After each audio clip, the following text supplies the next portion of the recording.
안녕하세요, 사랑하는 우리 구독자 여러분. 혹시 겉모습만 보고는 절대 알 수 없는 사람의 진짜 모습을 마주한 적 있으신가요?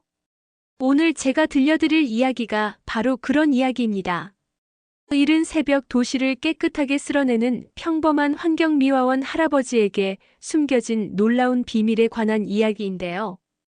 바쁜 하루 잠시 멈추고 따뜻한 차 한잔 하시면서 이 이야기에 귀 기울여 보세요. 마음이 든든해지는 따뜻한 감동을 느끼실 겁니다. 그럼 지금부터 은빛 시간의 장인 이야기 속으로 함께 들어가 보시죠. 김만복 할아버지는 올해 76입니다. 이른 새벽 도시의 불빛이 완전히 꺼지기도 전에 그는 낡은 작업복을 입고 긴 빗자루를 들고 거리로 나섭니다. 새벽 4시 30분 모두가 깊은 잠에 빠져 있는 시간, 할아버지의 손길이 닿는 곳마다 도시는 거짓말처럼 깨끗해집니다.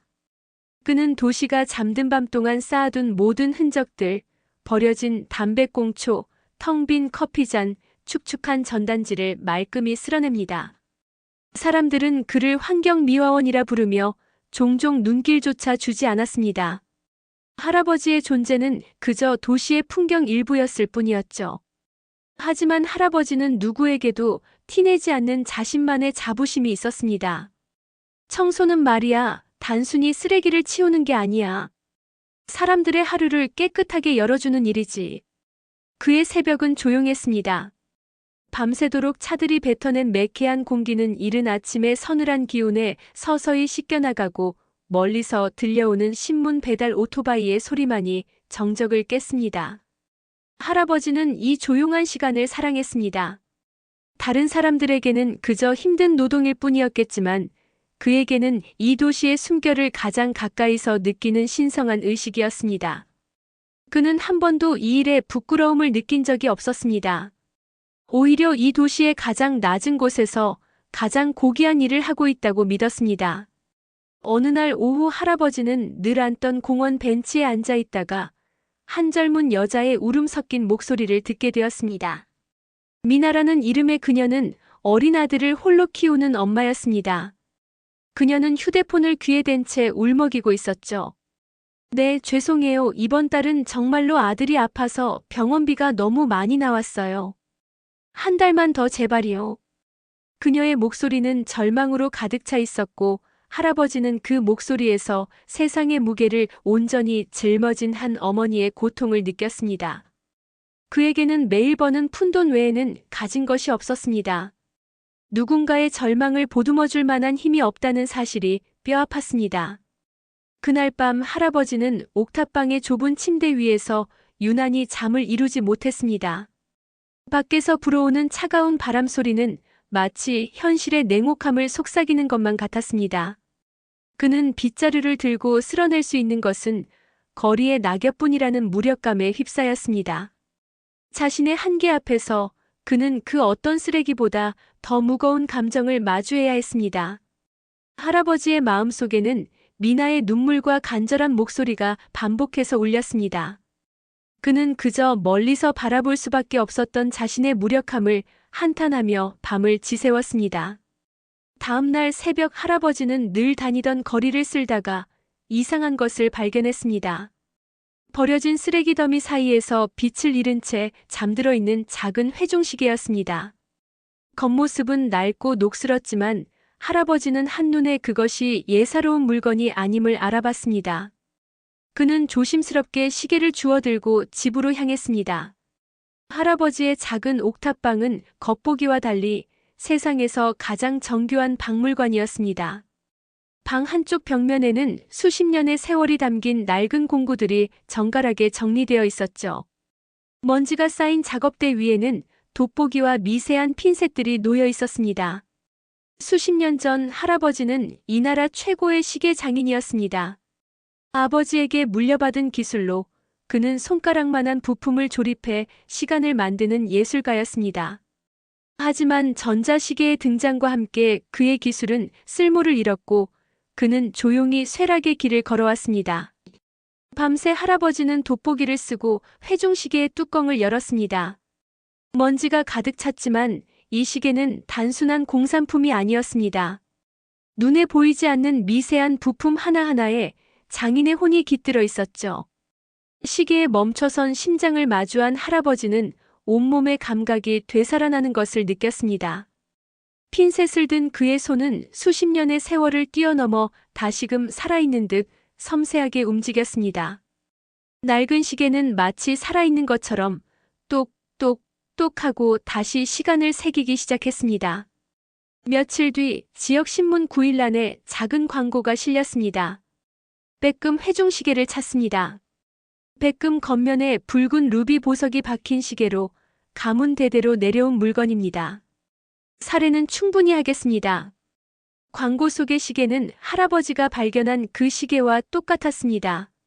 시계의 주인은 한국 굴지의 대기업 태진그룹의 박 회장이었습니다. 할아버지는 한참을 망설이다가 전화를 걸었습니다. 시계를 제가 찾았습니다.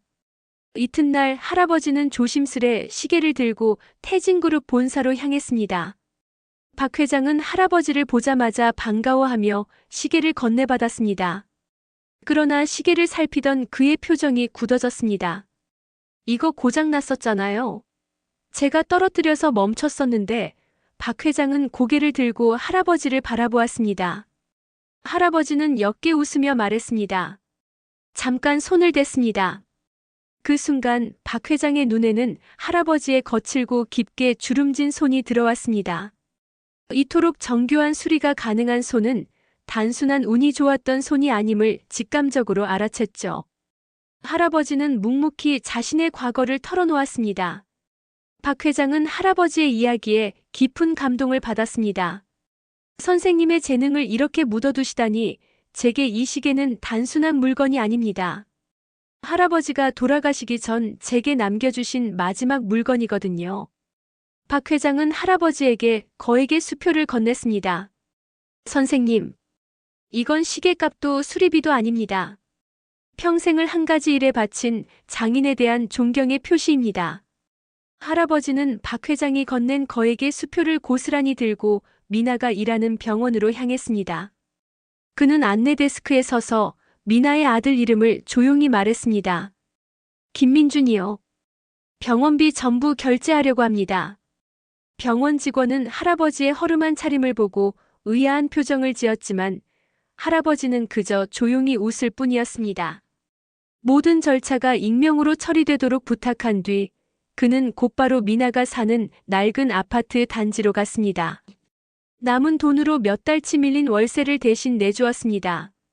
모든 것을 조용히 아무도 모르게 처리했습니다. 그날 저녁 미나는 병원과 집주인에게서 믿을 수 없는 소식을 들었습니다. 병원비가 전액 결제되었고 밀린 월세도 모두 해결되었다는 소식이었죠. 그녀는 온몸에 전율을 느끼며 아들을 끌어안고 하염없이 눈물을 흘렸습니다. 다음 날 새벽 김만복 할아버지는 다시 빗자루를 들고 거리로 나섰습니다. 새벽의 어둠 속에서도 그의 얼굴에는 따뜻한 미소가 번져 있었습니다. 그는 더 이상 그저 거리를 쓸고 있는 사람이 아니었습니다. 사람들의 절망을 희망으로 바꾸고 시간을 잃은 세상에 다시 생기를 불어넣는 이 도시의 진정한 장인이었습니다. 빗자루가 땅을 스치는 소리는 그 어떤 시계 소리보다 더 깊고 아름다운 리듬처럼 울렸습니다. 그는 자신이 다시 살아나는 시간을 느꼈습니다. 어떠셨나요, 여러분? 겉으로 보이는 직업이나 나이 가진 것에 상관없이 한 사람의 진정한 가치는 바로 그의 손길과 따뜻한 마음에 있다는 것을 다시 한번 깨닫게 해주는 이야기입니다. 어쩌면 우리도 각자의 자리에서 이 할아버지처럼 조용히 세상을 바꾸는 은빛 시간의 장인이 아닐까요? 우리 모두에게는 남이 모르는 귀한 능력이 있으니까요. 이 이야기를 듣고 마음속에 작은 울림이 있었다면 댓글로 여러분의 생각을 나눠주세요. 여러분에게 진정한 힘은 어떤 의미인가요? 오늘도 함께 해주셔서 진심으로 감사합니다. 다음에도 이렇게 마음을 울리는 좋은 이야기로 다시 찾아뵙겠습니다. 항상 건강하시고 행복하세요.